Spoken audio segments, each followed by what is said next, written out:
Good evening, ladies and gentlemen, and welcome to this evening's recording of The Goon Show. Now, I am Wallace Greenslade, and I will be your announcer for this evening's recording.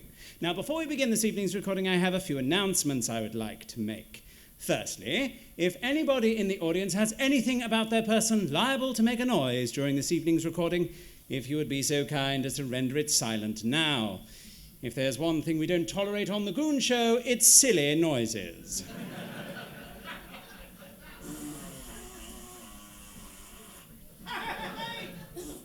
Quite. Secondly, we'll be recording 3 episodes this evening, so please don't all rush out to the bar after the first, as much as you may need a stiff drink to calm your nerves. Finally, may I remind you that this is a radio recording, so we would be most grateful if you could express your amusement in the most vocal way possible, in order to create the impression for the good people at home that you are, in fact, enjoying yourselves. Now, ladies and gentlemen, let me introduce you to our BBC house band on music and effects, Java Jive.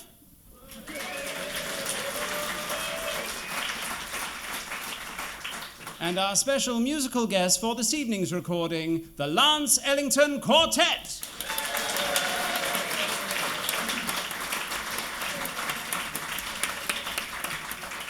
Now, ladies and gentlemen, if you would welcome to the stage Mr. Spike Milligan. Mr. Harry Secombe. And Mr. Peter Sellers.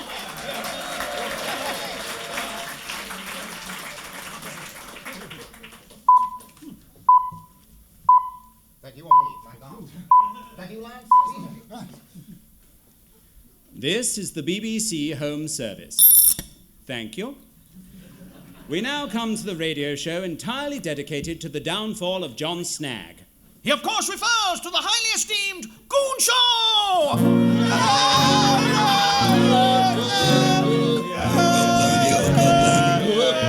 Oh, dear. Stop! Time for laughs later, folks. But now to business. Mr. Greenslade, come over here.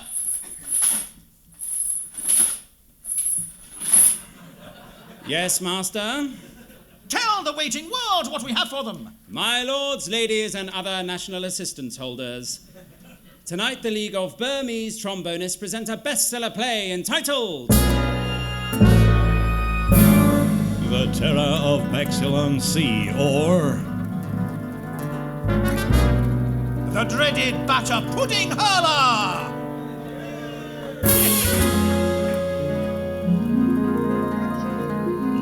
The English Channel, 1941. Across the silent strip of green grey water in England, coastal towns were deserted, except for people. Well done. Despite the threat of invasion and the stringent blackout rules, elderly gentlefolk of Bexhill-on-Sea still took their evening constitutionals. Dear. It's quite windy on these cliffs, Minnie. Yes. Oh, what a nice summer evening. Yes. Typical English evening. Yes, the rain is lovely and warm.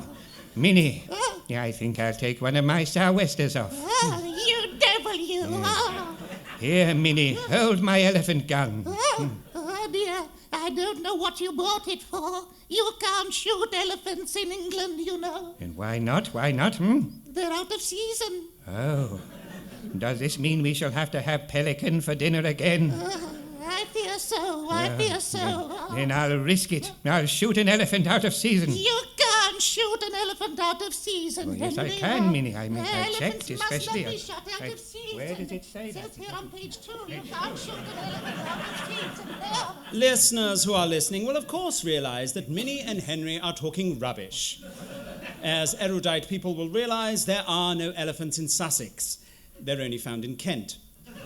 North of a line drawn between 2 points, thus making it the shortest distance. Thank you. Well, if that's how it is, I can't shoot any, you know. Come on, Henry. We'd better be getting home. I don't want to be caught on the beaches if there's an invasion. Oh, neither do I, Minnie. I'm wearing a dirty shirt, and I certainly don't want to... Oh, Minnie. What? Minnie, did you hear a gas oven door slam just then?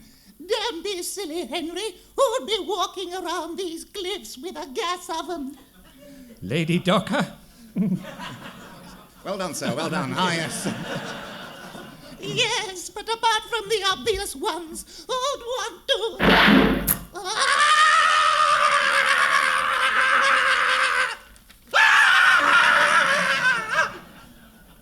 No, I've never heard of him. Help, Henry, help! I've been struck down from behind, buddy, help! Oh, dear, poor Minnie. Police, English police, law guardians. Oh, not too loud, Henry, they'll hear you. Police of the law.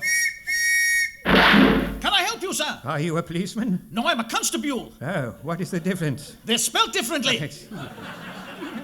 Oh, help me, differently spelt constable. What has happened to this dear old silver-bearded lady? She was struck down from behind. And not a moment too soon. Congratulations, sir. I didn't do it. You coward! Hand back your OBE!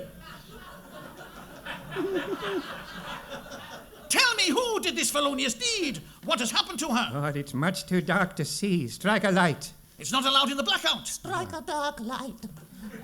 Madam, we daren't. Why, only 28 miles across the channel. The Germans are watching this coast. Oh, now, don't you be a silly-pilly policeman. Bravo, Henry, Oh, bravo. Biddle-poo. Biddle-poo, biddle-poo. They can't see a match being struck. All right.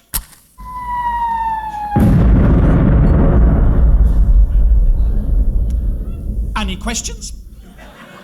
Yes. Where are my legs? Where are mine? Now are you aware of the danger of the German long-range guns? Come on, I have it, I've got the answer. Just by chance, I happen to have on me a box of German matches. Wonderful! Strike one of those! They won't dare fire at their own matches! Of course not. Now, here we go. Oh! Curse the British, the British! We tried using a candle, but it wasn't very bright, and we daren't light it. So we waited for dawn, and there in the light of the morning sun, we saw what had struck Miss Bannister. It was a batter pudding!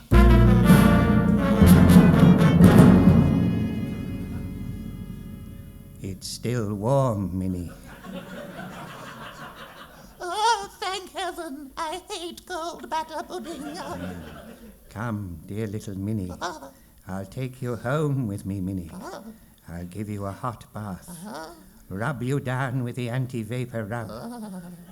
Put a plaster on your back. Give your little feet a mustard bath. And then put you to bed. Do you know this woman? Devilish man! Naughty man! Naughty, horrible, naughty man. Of course I do. This is Minnie Bannister, the world-famous poker player. Give her a good poker, and she'll play any tune you like her.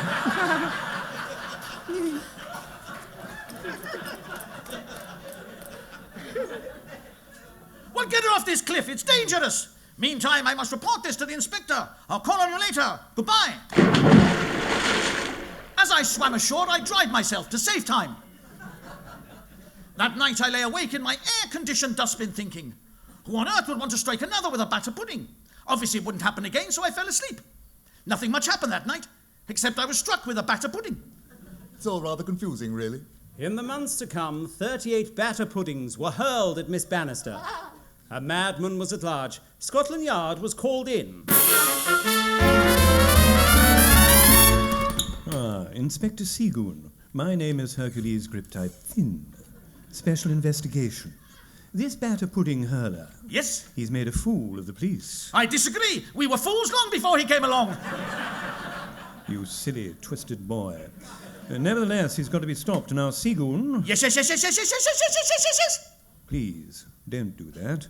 Now, these batter puddings, they were obviously thrown by hand. Not necessarily. Some people are pretty clever with their feet. For instance? Tom Cringinut. Who's he? He's a man who's pretty clever with his feet. What's his name? Jim Flackrook. Sergeant Throat. Yes. Make a note of that. Right. Anything else, sir? Yes. Right. Now, Goon, these batter puddings, were they all identical? All except the last one. Inside it we found this. What? An army boot. So the dreaded hurler is a military man. Any troops in the town? The 56 heavy underwater artillery. Get there at once and arrest the first soldier you see wearing one boot. Ying tong idle po. Right, off you go. Oh, Lord, how dare you come here to my HQ with such a ridiculous I accusation? tell you, Major Bloodknock, I must ask you to parade your men. Why? I'm looking for a criminal. Oh, you find your own. It took me years to get this lot. Oh, I surrendered the army, you know. Ying tong idle po. Very well, then. The Lance Ellington Quartet shan't fall in the hard way. 1, 2, and 1.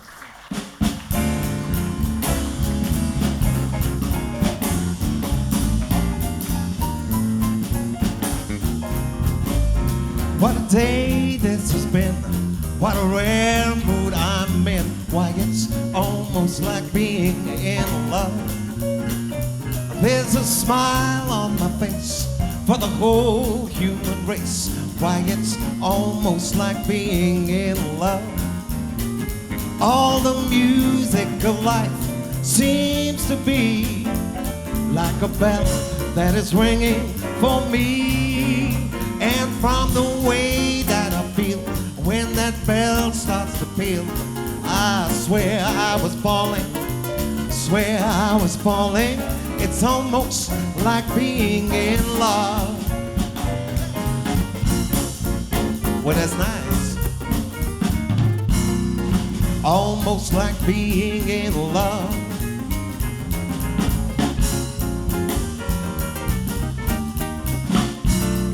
Almost like being in love. All the music of life seems to be like a bell that is ringing for me. And from the way that I feel when that bell starts to peal, I swear I was falling, swear I was falling. It's almost like being in love.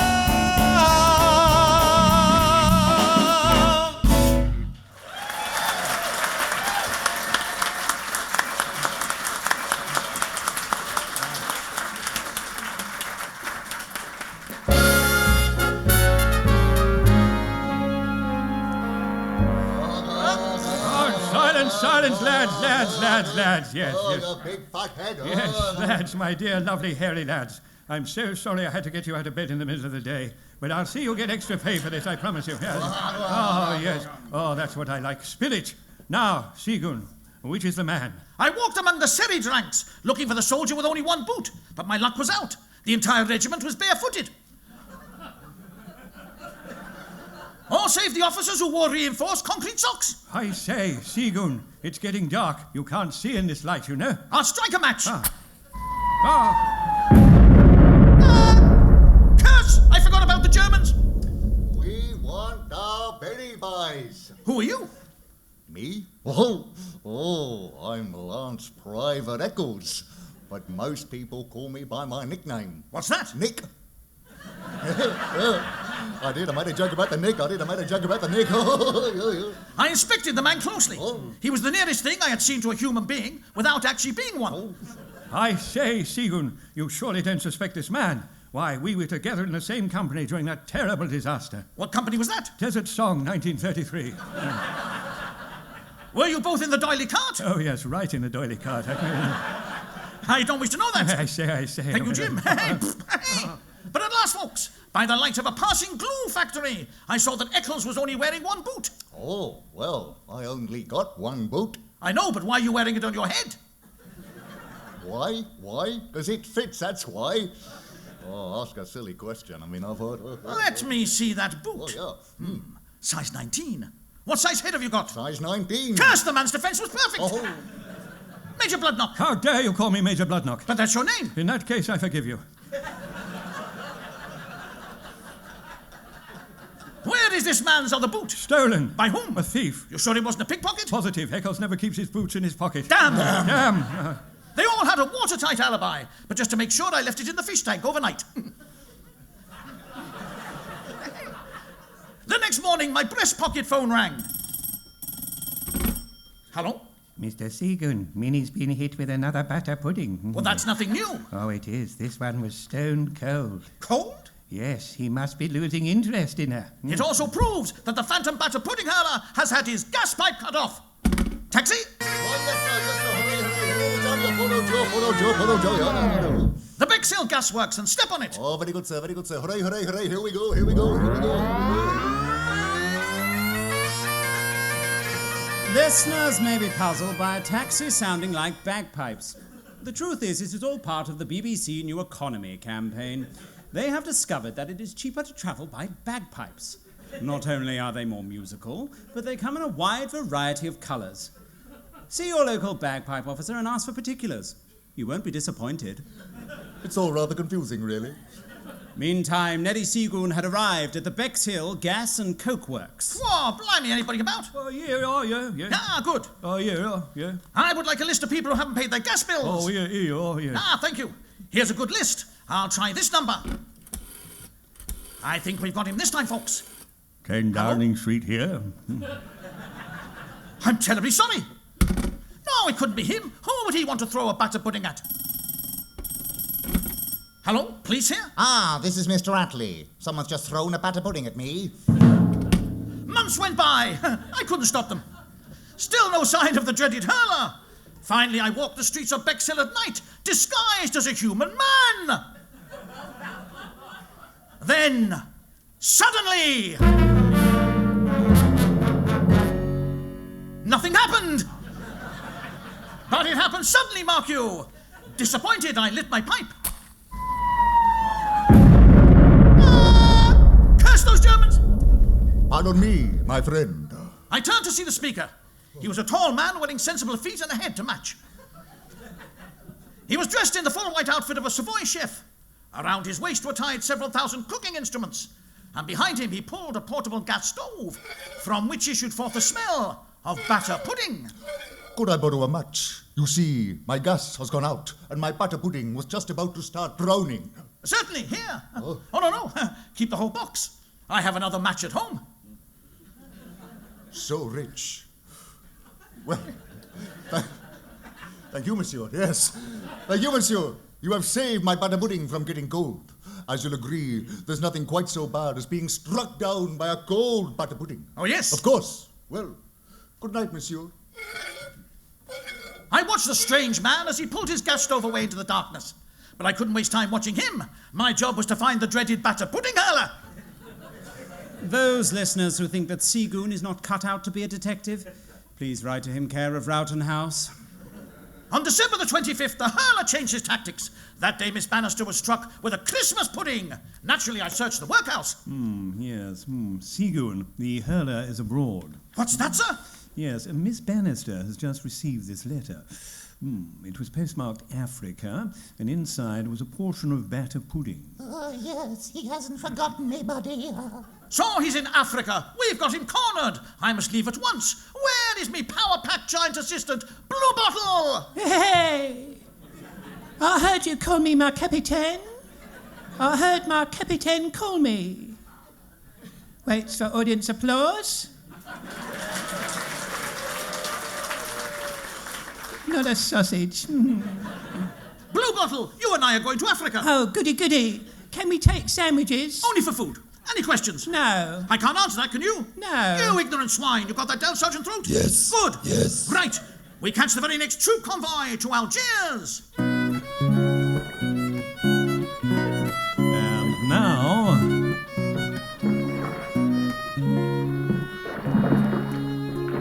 Seagoon and Blue Bottle travelled by sea. To avoid detection by enemy U-boats, they spoke German throughout the voyage, heavily disguised as Spaniards. As an added precaution, they travelled on separate decks and wore separate shoes on different occasions. The ship was disguised as a train. To make the train seaworthy, it was done up to look like a boat and painted to appear like a tram. It's all rather confusing, really. Also on board were Major Bloodknock and his regiment. When we were 10 miles from Algiers, we heard a dreaded cry. Mine ahead! Dirty, great big mine ahead! Oh, I say, what's happening here? Why are all these naughty men cowering down on the deck? They're cowards. There's a mine ahead. A mine? Oh. Funny, he wasn't dressed for swimming. Oh, there's no need to worry, fellas, about the mine. It's one of ours.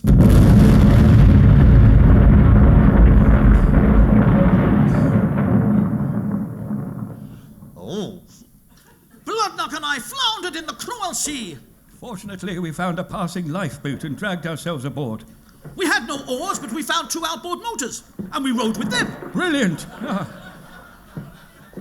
For 30 days we drifted to and fro, then hunger came upon us. Oh, if I don't eat soon, I'll die of hunger.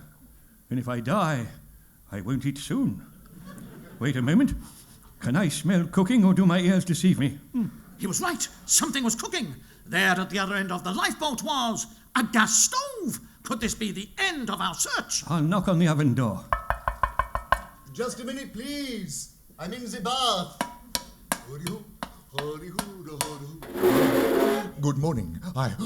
You! Yes, remember Bexhill? I lent you the matches. You don't want them back? Don't move. I arrest you as the dreaded batter pudding hurler. Sapristi sacre bleu! Hands up, you devil, don't move. This finger is loaded. If you kill me, I promise you, you'll never take me alive. Wait, how can we prove he's the hurler, eh? That batter pudding in the corner of the stove is all the evidence we need. We've got him. But it wasn't so easy. 40 days they drifted in an open boat. Oh, I tell you, Goon, let's eat the batter pudding, or we'll starve. No, you hear me? No. It's the only evidence we've got. Though I must admit that this hunger does give one an appetite. Oh, we must eat it or die. Never! Very well, then. I shall stop playing my violin. And that, we fear, is the end of our story, except, of course, for the end. We invite listeners to submit what they think should be the classic ending. Should Goon eat the batter pudding and live, or leave it, and in the course of justice die? Send your suggestions on a piece of batter pudding. Meantime, for those of you who would like a happy ending, here it is. Darling, will you marry me? Of course I will, darling. Thank you. Good night.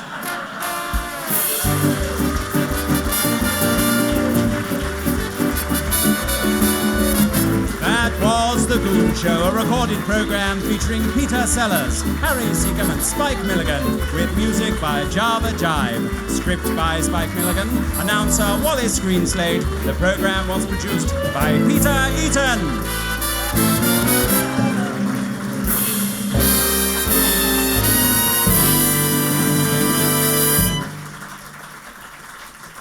Now, ladies and gentlemen, we just need to reset for the next episode. We will recommence recording very shortly. Thank you.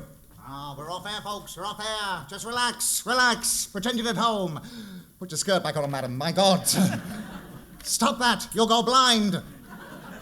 You already have. My apologies. I'm so sorry. Yes, folks, for those of you who admire the strains of the human voice, I shall be straining all next week at the Chiswick Empire. Oh, yes, book early and ensure disappointment. Gad, I do all right for vegetables. Hey, He's busking, that's why. Christmas Eve and still no offers of panto. A poem. My name is Fred Fanakapan. I walk about the town. Sometimes with my trousers up, and sometimes with them down. And when they were up, they were up.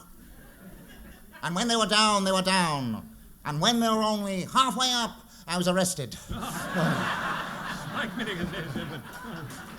All at once or not at all, my God. Spike Milligan, that well-known typing error, yes.